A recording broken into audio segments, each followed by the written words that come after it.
갈라디아서 3장입니다. 갈라디아서 3장 6절에서부터 9절까지의 말씀입니다. 짧으니까 그냥 제가 읽어드리겠습니다.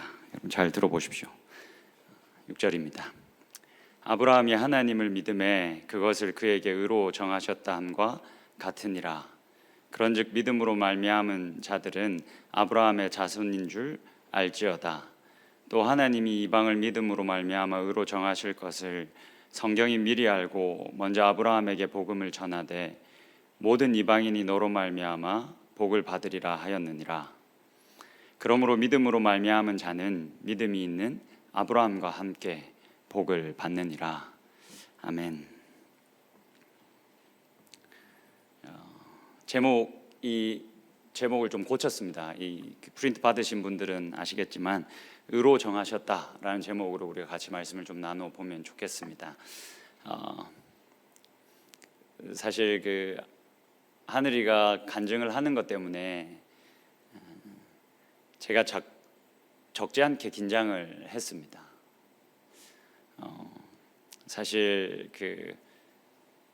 하늘이가 쓴 간증문을 먼저 보내달라 해서 그걸 제가 먼저 읽고 이제 뭐 이런 작업들을 해야 하나라는 생각도 했습니다. 근데 이것 또한 일본식 교육의 잔해일 거라고 생각을 하고 포기했습니다. 그냥 하늘이가 말하는 대로 하늘이가 말하는 그 하나님을 내가 그냥 귀 기울여 들어야 되겠다. 그냥 가만히 있자 라고 생각을 했습니다. 근데 사실 여러분들 오늘 제가 할 이 설교의 이야기가 하늘이의 간증에 고스란히 다 들어가 있습니다. 사실 여러분 오늘 우리가 말씀 나누지 않고 여기서 마무리해도 되지만 또 그렇게 하면 도대체 당신은 뭐 하는 사람이냐 라고 하실 게 뻔하기 때문에 그렇게 하진 않고 같이 말씀을 함께 나눠 봅시다. 지난 목요일에 이렇게 오랜만에 담임 목사님과 이렇게 전임 사역자들이 함께 모였습니다. 담임 목사님 여러분들 기도 많이 해주셔가지고 요즘 통증이 많이 줄었습니다. 그래서 오랜만에 전임 사역자들 모여서 같이 이제 교회에서 식사하고 차 마시면서 그냥 도란도란 이야기하자 하셔서 이렇게 모였습니다. 뭐 이런저런 이야기를 하다가 갑자기 생각지도 않은 이런 하나의 화두가 던져졌습니다. 사람은 변하는가? 사람은 진짜 변할 수 있는가? 라는 화두가 던져졌습니다. 사실 제가 이 주제를 정말 좋아하거든요.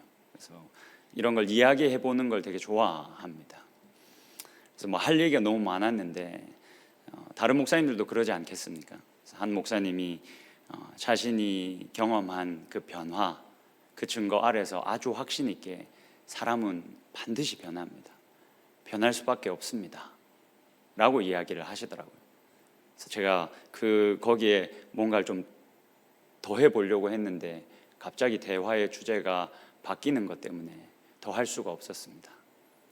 그래서 여러분들하고 이 이야기를 조금 해보려고 합니다. 여러분, 사람은 변합니까? 아니면 변하지 않습니까? 여러분들 어떻게 생각하십니까? 여러분, 제게는 참 이 수련회가 깁니다.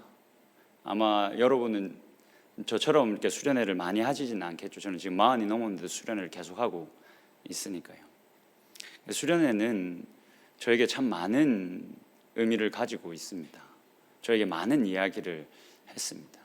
그 중에 하나가 이 수련회는 저에게 어떻게 보면 사람은 참 변하지 않는다라는 명제를 확인시켜준 교회 프로그램이었습니다. 한동안. 우리가 수련회를 하면 다들 이제 마음의 자세를 고쳐 잡고 수련회에 임하지 않습니까? 두고 봐라. 내가 여기서 완전히 죄를 끊어내고 변화된 모습으로 나오겠다. 나의 달라진 모습을 보여주겠다.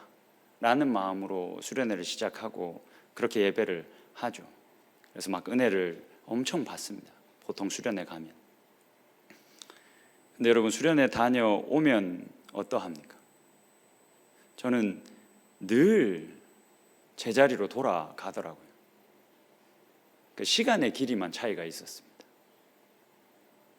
어떤 때는 일주일 만에 제자리로 돌아가기도 하고, 또 어떤 수련회는 조금 길어서 한 달 만에 제자리로 돌아가기도 하고. 근데 시간의 길이만 차이가 있었지 늘 저는 수련회 이후에 엄청나게 많은 다짐들을 했는데 늘 제자리로 돌아가더라고요. 그래서 사실은 수련회는 늘 저에게 사람은 변하지 않아 라고 말하는 것 같았습니다. 여러분들은 어떻습니까? 성경은 뭐라고 말합니까? 우리가 잘 아는 것처럼 성경은 사람은 변한다라고 말합니다. 좀 더 정확히 말하면 사실 성경은 우리들에게 사람은 이미 변했다라고 이야기합니다. 제가 볼 때 이런 성경의 증언을 믿지 않는 사람은 많이 없습니다. 왜냐하면 너무 좋은 소식이지 않습니까? 우리들에게 내가 변했다, 내가 새 사람이 되었다, 날마다 그런 은혜를 입는다 라는 말이 우리들에게 너무 좋은 소식이지 않습니까? 그래서 여기 앉아 있는 분들도 아마 그럴 겁니다. 이 사실을 믿지 않는 사람은 제가 볼 때는 없는 것 같습니다. 혹여나 이 사실이 믿어지지 않으면 여러 예배와 앞으로 있을 이런 수련회와 선교의 시간들을 통해서 그런 분들도 성경이 증언하고 있는 사람이 변했다라는 그 사실을 아멘으로 받을 수 있는 은혜가 있기를 바랍니다. 문제는 뭐냐면 성경이 나는 이미 변했다, 새 사람이 이미 되었다 라고 말하는 이 증언이 우리들에게 너무 감사한 소식이고 너무 좋은 소식이라 우리가 이걸 붙들지만 이 성경에서 말하고 있는 이 증언과 우리의 삶의 괴리가 너무 크다는 겁니다. 하나님께서 나를 새롭게 하셨다, 내가 이제 완전히 변했다, 새 사람이 되었다 라고 그렇게 은혜를 받고 세상에 돌아와서 살아가다 보면 일주일도 안 돼서 예전의 나의 모습으로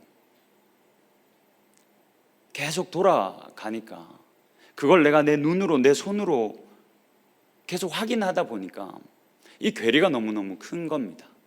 이 괴리를 여러분 계속 이렇게 경험하며 살면 어떻게 되는지 아십니까? 점점 그 믿음이 힘을 잃어버리게 됩니다.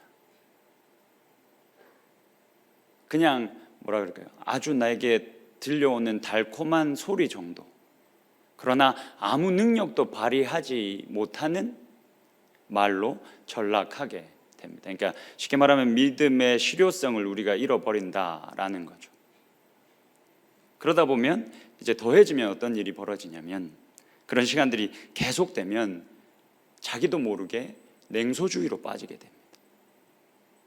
그래서 이런 일들이 일어나는 거죠. 이제 여러분들이 더 수련회를 지나고 더 우리가 나이가 들고 하다 보면 그래, 나도 네 때는 그랬어.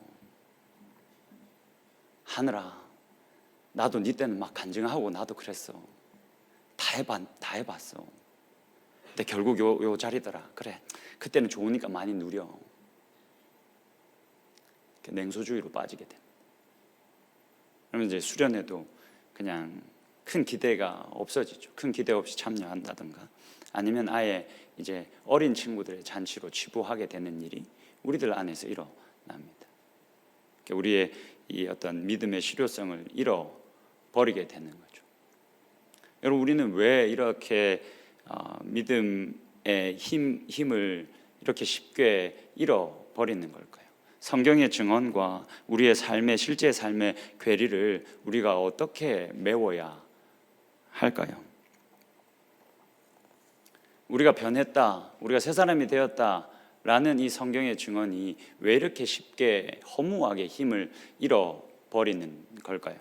이 질문을 여러분들 마음에 좀 두시고 오늘 본문을 우리가 같이 좀 볼 수 있으면 좋겠습니다. 일단 6절의 말씀을 같이 한번 보시죠. 6절입니다.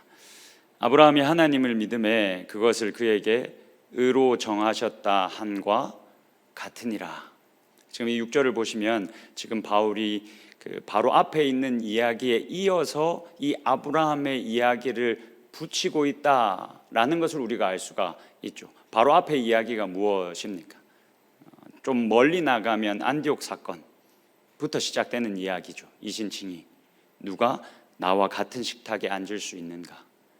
누가 하나님의 백성이 되는 은혜를 입었는가에 대한 이야기이죠. 가깝게 보면 우리가 성령을 언제 받았는가로 연결될 수 있습니다. 제가 5절의 말씀을 한번 좀 읽어드리겠습니다. 바울이 뭐라고 했냐면 저번 시간에 우리가 나눈 부분입니다. 너희에게 성령을 주시고 너희 가운데서 능력을 행하시는 이의 일이 율법의 행위에서냐 혹은 듣고 믿음에서냐. 그러니까 저번 시간 바울이 갈라디아 교회 성도들에게 물었습니다. 너희들이 성령을 이미 받았는데 성령을 체험하고 성령을 경험한 것이 너희들이 진짜 율법을 행하고 그렇게 거룩한 사람으로 드러난 이후에 성령을 받았느냐, 아니면 율법도 행하기 전에 그냥 듣고 믿음으로, 더 정확하게 번역하면 이 복음의 메시지로부터 생겨난 믿음, 복음의 메시지로부터 생겨난 믿음, 그 믿음 때 너희가 그걸 믿을 때 너희가 성령을 받았느냐라고 물었죠. 언제 받았습니까? 율법을 행하기도 전에 바울로부터 복음의 메시지를 듣고 이들에게 믿음이 생겼을 때 이들은 이미 성령을 받았습니다. 그러니까 이 이야기를, 이 바울의 주장을 뒷받침하기 위해서 바울이 지금 아브라함의 이야기를 가져오고 있는 겁니다. 6절을 다시 띄워주시겠습니까? 그래서 이렇게 말하는 거죠. 아브라함이 하나님을 믿음에 그것을 그에게로 의로 정하셨다 함과 같은 이치다 라고 이야기를 하는 겁니다. 그래서 오늘은 바울이 아브라함의 이야기를 어떻게 읽고 있느냐에 우리가 좀 주목을 해볼 필요가 있겠습니다. 여러분, 지금 이 갈라디아서 3장 6절의 말씀은 아브라함이 창세기 15장 6절의 말씀을 인용한 부분입니다.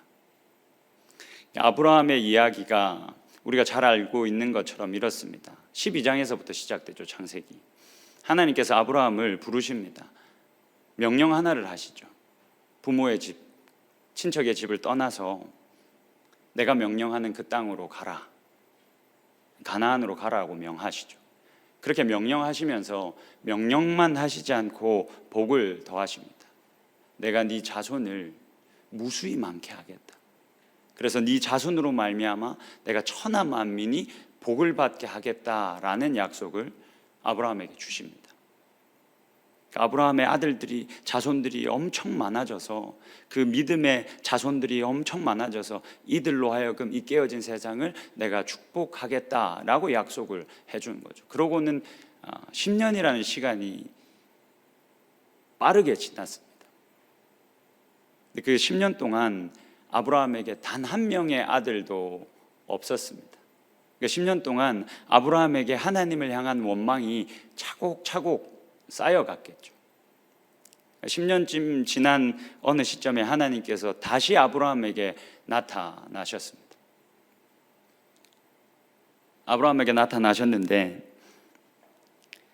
아브라함이 다시 나타난 하나님에게 이게 원망 섞인 너트로 이렇게 이야기합니다. 창세기 15장의 말씀을 한번 같이 보시죠. 아브라함이 이르되, 여러분 아직 이 아브라함이 아브라함, 그러니까 모든 민족의 아버지라는 이름으로 하나님께서 그 이름을 바꾸기도 전의 이야기입니다. 아브라함이 이르되, 주 여호와여 무엇을 내게 주시려 하나이까? 나는 자식이 없사오니 나의 상속자는 이 다메섹 사람 엘리에셀이니이다. 아브라함이 또 이르되, 주께서 내게 씨를 주지 아니하셨으니 내 집에서 길린 자가 내 상속자가 될 것이니이다. 사실은 작은 원망 정도가 아니죠. 협박에 가깝습니다. 하나님의 약속을 내가 기다리고 기다렸더니 아무 응답이 없었습니다. 그러니 이제 내가 하나님을 제쳐두고 내 방식대로 하겠습니다. 내 집에 있는 사람이 내 상속자가 될 것입니다. 내 방식대로 하겠습니다 라고 하나님을 아브라함이 협박 아닌 협박을 합니다. 그렇게 화가 나 있는 아브라함을 하나님께서 손을 붙잡고 밖으로 데려나가십니다. 5절의 말씀을 한번 보시죠. 그를 이끌고 밖으로 나가 이르시되 하늘을 우러러 무뼈를 셀 수 있나 보라. 또 그에게 이르시되 내 자손이 이와 같으리라.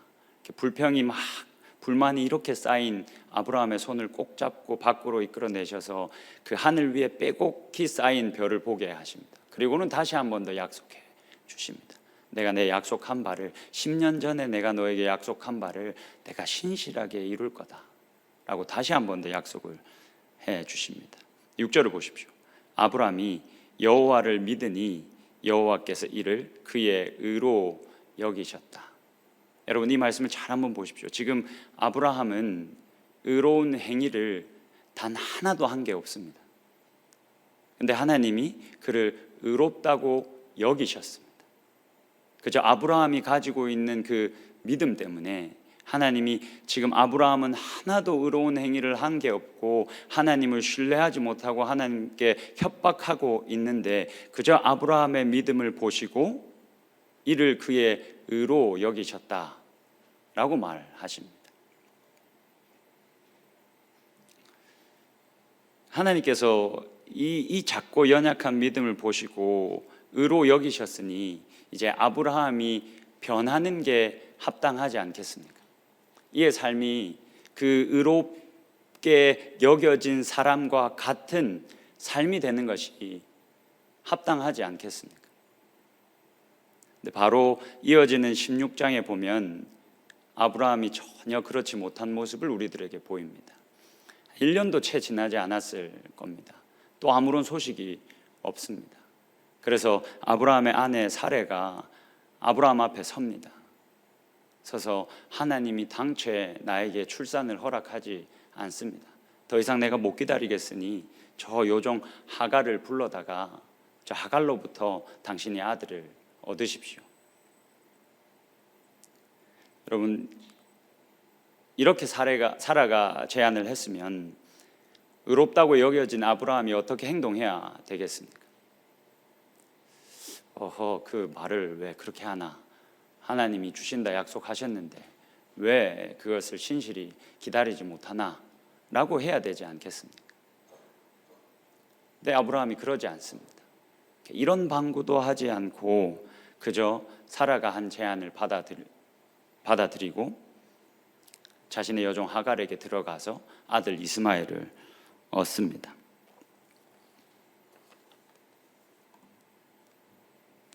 그러니까 하나님이 이 아브라함의 믿음을 보시고 이 믿음으로 그를 의롭게 여기셨다라고 할 때의 이 믿음도 사실 여러분 우리가 기억해야 할 것은 이게 대단한 믿음이 아니었다라는 겁니다. 아브라함이 이 믿는 능력이 엄청나게 대단했기 때문에 하나님이 그를 의로 여기셨다라는 게 아니라는 겁니다. 그의 믿음은 사실 보잘것 없었지만 이 믿음을 행하는 어떤 주체의 어떠함이 아니라 믿음의 대상인 하나님의 어떠함에 의해서 이 아브라함은 아주 작고 연약한 믿음을 갖고 있었음에도 불구하고 의롭다라고 여겨졌습니다. 바울이 이 아브라함의 이야기를 부활하신 예수 그리스도를 만난 이후에 다시 읽으면서 하나님이 이 아브라함의 인생을 주도하고 계시다라는 것을 읽어내기 시작했습니다. 아브라함의 어떠함이 아니라 하나님의 그 신실함이 아브라함의 인생을 끌어가고 있다라는 사실을 발견하게 된 겁니다. 그래서 바울이 말하는 믿음을 우리가 조금 간단하게 이렇게 이야기할 수 있겠습니다. 제가 읽은 책에서 좀 이 글을 정리하기 위해서 가져왔는데 이 글을 한번 같이 보시죠. 크레이그 키너라는 학자가 바울이 말하고 있는 믿음을 다음과 같이 정의합니다. 제가 좀 읽어드리겠습니다. 바울의 믿음은 주체의 믿는 능력에 초점을 맞춤으로써 끝없는 자기 반성의 순환을 시작하라고 요청하는 것이 아니다. 바울이 말하고 있는 믿음은 그 주체가, 그 믿고 있는 그 주체가 가지고 있는 능력에 초점을 맞추고, 그 초점을 그렇게 맞추는 것 때문에 계속 우리들에게 자기 반성의 이 끊어지지 않는 순환을 시작하라고 요청하지 않습니다. 여러분, 이 말이 무슨 말인지 좀 이해가 되십니까? 우리가 믿음을 믿음의 주체가 가지고 있는 능력에 초점을 맞추고 있으면 결국 우리들에게 어떤 일이 일어나냐면 자기 반성에 끊어지지 않는 이 순환의 고리에서 벗어날 수 없게 됩니다. 쉽게 말하면 수련회를 갔다 왔습니다. 이 믿음의 주체자가 가지고 있는 능력에 초점을 맞추고 있으면 이런 일이 벌어집니다. 수련회를 갔다 왔으니 하나님, 내가 달라지겠습니다. 내가 이제는 죄를 끊어내겠습니다. 허벅지를 막 찌릅니다. 막 엄청난 일, 막 인터넷 선 자르고 막 찌르고 막 내가 다시는 더럽혀지지 않겠습니다. 이렇게 우리가 믿음을 이해하고 있으면 이 자기 반성에 끊어지지 않는 고리에 탑승하는 꼴이 됩니다. 제가 그 고리에 탑승해서 오랜 시간 굴렀거든요. 그래서 제 그 경험의 끝에 사람은 변하지 않아. 기독교 별 능력이 없어. 라는 결론에 이르렀거든요. 근데 이 크레이그 키너라는 학자는 바울이 말하고 있는 믿음은 그런 게 아니다라고 이야기하는 거죠. 그러면 바울이 말하는 믿음은 무엇이냐? 오히려 대상에 신뢰할 만함에 초점을 맞추는 것이다. 이 대상이 누구십니까? 하나님. 우리가 믿는 대상인 하나님의 신실하심에 초점을 맞추는 것, 그것이 바울이 말하고 있는 믿음입니다.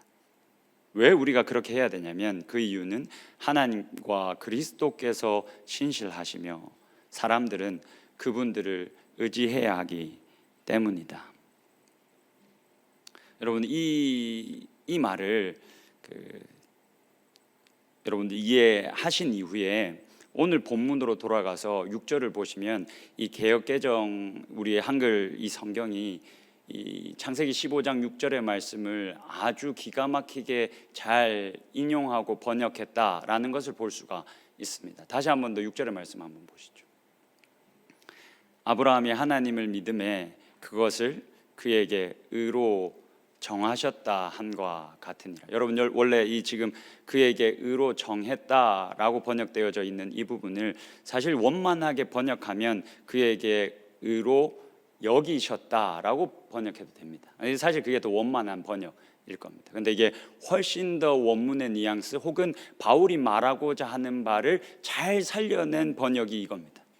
그에게 의로 정해버리셨다. 무슨 말입니까? 전혀 의롭지 않다는 겁니다. 아브라함이 전혀 의롭지 않을 때 하나님께서 그냥 의로운 사람이다 라고 정하셨습니다 라는 이야기를 하고 있는 겁니다.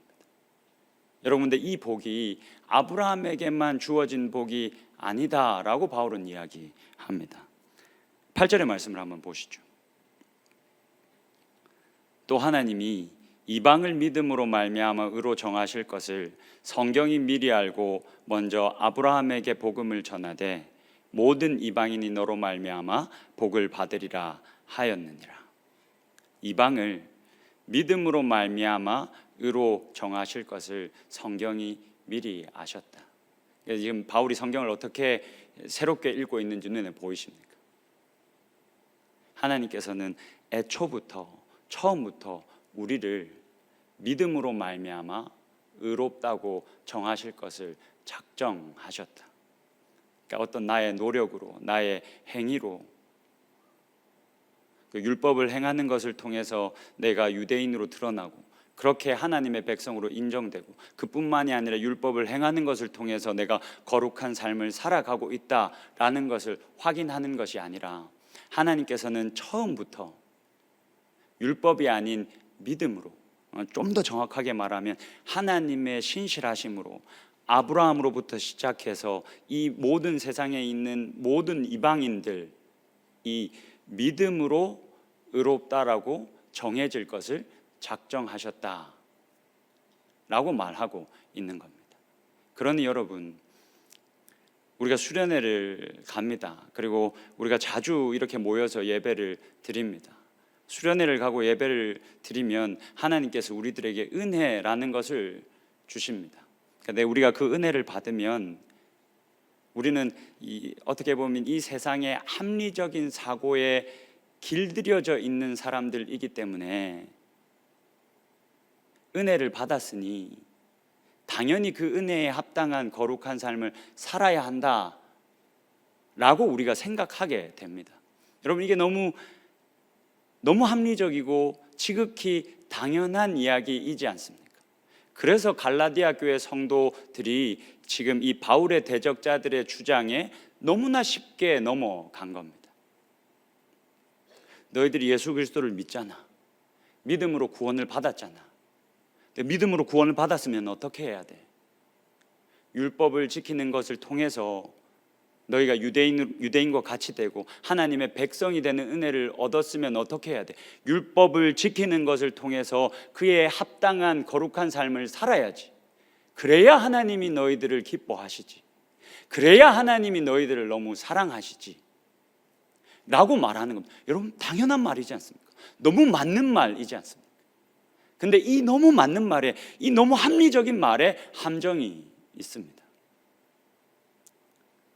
여러분, 이 이야기를 한번 들어보십시오. 우리가 이제 설을 지나고 왔지 않습니까? 저 오랜만에 부산에 내려갔다 왔습니다. 부모님을 뵙고 왔습니다. 여러분, 이래 봬도 제가 굉장히 사랑받는 아들입니다. 시온이가 나를 무시해도, 나를 업신여겨도 여러분, 저희 어머니만큼은 제 설교를 찾아 듣는 분이십니다. 오랜만에 갔음에도 여전히 저희 어머니의 눈에 그 아들을 바라보는 그 눈빛이 이 꿀이 뚝뚝 떨어지고 있다는 걸 확인할 수 있는 시간이었습니다. 그래서 너무 감사했습니다. 그래서 이 세상에 나를 이렇게 사실 조건 없이 응원하고 해주는 이런 존재가 있다는 건 너무너무 감사한 일이죠. 근데 이제 올라올 이제 날이 됐으니까, 물론 이제 올라올 때 부모님께 용돈을 좀 드리고 오려고 마음에 먹고 있었습니다. 근데 그걸 못 참고, 이거 저희 어머니가 들으면 안 되는데 이 설교를, 저희 어머니가 근데 왜 너희는 용돈 줄 생각을 안 하니? 라고 하시더라고요. 그러니까 한 3, 4일 내내 아침밥 해주시고 점심밥 해주시고 맛있는 밥을 막 열심히 해주셨습니다. 근데 이제 어머니임에도 불구하고 그래도 내가 이만큼 너희한테 이렇게 사랑을 쏟으니 야, 가는 게 있으면 또 오는 게 있어야 사람이 지이지 않겠니? 라는 거죠. 물론 당연히 드리려고 준비를 하고 있었고, 그리고 드리고 왔습니다. 네, 여러분, 어떻게 보면 이 세상에서 만나는 가장 숭고한 사랑인 부모와 자식 간의 사랑도 사실 여러분 합리적입니다. 주는 게 있으면 받는 게 있어야 합니다. 그래서 이 합리적인 사고와 사랑에 우리가 너무 길들여져 있다 보니 이 하나님의 사랑을, 이 어떻게 보면 참 비합리적인 하나님의 사랑을 우리가 수납하는 게 너무너무 힘듭니다. 이게 내가 안다고 하는데 이게 잘 인식이 되지 않고 이게 깊게 내 자리에 잡히지 않습니다. 그래서 우리가 계속 뭐 하냐면 수련회 마친 다음에 막 허벅지를 자기가 찌르는 겁니다. 이 정도 은혜 주셨으니까 뭐 만들어내야지. 바울의 대적자들이 이야기하는 겁니다. 은혜 받았잖아. 믿음으로 너희가 지금 구원을 받았잖아. 그러면 율법을 행함으로 하나님께 뭔가를 돌려드려야지. 근데 이러한 주장에 바울이 이렇게 화를 내고 있는 거예요. 바울이 왜 화를 내겠습니까? 마지막으로 창세기 15장 1절의 말씀을 한번 같이 보시죠. 하나님이 아브라함에게 뭐라고 말하는지 한번 보십시오.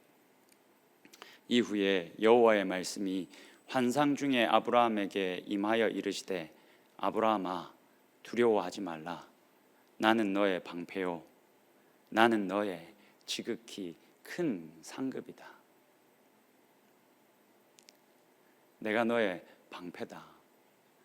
네가 오늘 다짐하고 내일 또 끔찍하고 더러운 그 죄 가운데 있어도 사탄이 함부로 너를 고발하지 못한다. 내가 너의 방패다. 내가 너의 상급이다. 내가 내 아들 예수를 내어줌으로 말미암아 네가 죄를 지음으로 지불해야 될 모든 값을 다 이미 지불했다 라고 말씀하시는 겁니다. 내가 너의 상급이다. 내가 이미 그 값을 다 지불했다. 그러니 여러분, 우리는 지금뿐만이 아니라 앞으로도 여러분들이 수련회를 몇 번 더 갈 거고, 수련회를 몇 번 더 갈 뿐만이 아니라 그것보다 훨씬 많은 죄를 하나님 앞에서 지을 겁니다. 제가 장담하건대 여러분들 그렇게 지을 겁니다. 여러분들이 하셔야 할 일은, 물론 죄와 싸우되 피 흘리기까지 우리가 싸워야죠. 근데 그 전에 우리가 해야 할 일은 여러분들의 그 처참함과 여러분들의 나와 여러분들의 그 처참함과 그 끔찍함을 여러분들 우리가 받아들이는 겁니다. 죄와 피 흘리기까지 싸우기 전에 우리가 해야 할 일은 나의 그 끔찍함을 내가 받아들이는 겁니다. 왜 그래야 합니까? 하나님이 그 끔찍함을 이미 받으셨거든요. 내가 이것을 알고 있던 알고 있지 못하던 하나님께서는 이미 그 끔찍함을 다 알고 계셨고 그것을 받으셨습니다. 그게 하나님께서 우리들에게 보여주고 있는 사랑이고, 그게 나는 너의 방패이고 나는 너의 상급이다 라는 말의 의미입니다. 그러니 여러분들이 또 넘어지고 또 쓰러져도 여러분 그 끔찍함을 여러분들이 받으셔야 합니다. 그것을 받고 그 사랑을 또다시 노래할 수 있어야 합니다. 여러분, 제가 이전에는 수련회를 회개하기 위해서 갔습니다. 내가 완전히 달라지고 새롭게 마음을 먹고 진짜 열심히 기도하고 막 성령 받아서 내가 진짜 달라지고 그래서 새로운 새해를 살겠다라는 마음으로 자주 동계 수련회에 올라갔습니다. 근데 여러분, 이 마음으로 수련회를 계속하면 이 자기 순환의 고리에서 빠져나올 수가 없습니다. 여러분, 그러지 않으셔도 됩니다. 막 사생결단하고 수련회에 올라가지 않으셔도 됩니다. 그저 하나님의 사랑을 노래하기 위해서 가십시오. 하나님이 나의 끔찍함을 이미 받으셨으니 나의 끔찍함을 받으신 그 사랑을 또 노래하기 위해서, 혹은 더 특별히 예배하기 위해서 수련회로 올라가시면 그걸로 족합니다. 그 하나님의 엄청난 사랑은 우리들로 하여금 우리가 아무리 벗어나려고 해도 벗어날 수 없었던 그 죄의 굴레에서부터 벗어나게 할 겁니다. 그래서 성경은 이렇게 말합니다. 율법의 완성이 사랑이라고. 여러분, 율법의 완성은 사랑입니다. 육신이 연약해서 이 율법이 할 수 없었던 그것을 하나님의 사랑이 하셨다라고 성경은 이야기합니다. 그러니 여러분들 허벅지 막 10번, 20번 합당한 반응이니까 열심히 찌르기 전에 그냥 그거 다 뒤로 하고 하나님의 말씀을 또다시 듣고 나의 끔찍함을 받으신 그 하나님의 그 사랑을 노래하는 것, 하나님께서 그 노래를 기다리고 있습니다. 그래서 아까 같이 찬양하는 중에 그런 생각이 들었습니다. 우리 공동체가 그런 마음으로 수련회를 가고 그런 마음으로 예배할 수 있는 공동체가 되면 좋겠다. 우리들 안에 하나님의 사랑이 너무 깊게 알아져서 그냥 매일과 같이 그 사랑이 너무 감격스러워서 무엇을 얻기 위한 예배가 아니라, 내 마음의 평안을 얻기 위한 예배가 아니라, 내 마음에 있는 고민을 해결하기 위한 예배가 아니라 그저 나의 끔찍함을 받으신 그 하나님을 무시로 예배하고 싶어서 모여서 예배하는 공동체가 될 수 있으면 좋겠다라는 마음이 찬양하는 중에 있었습니다. 그렇게 하나님의 사랑을 노래하고 예배할 수 있는 저와 여러분이 될 수 있기를 주님의 이름으로 축복합니다.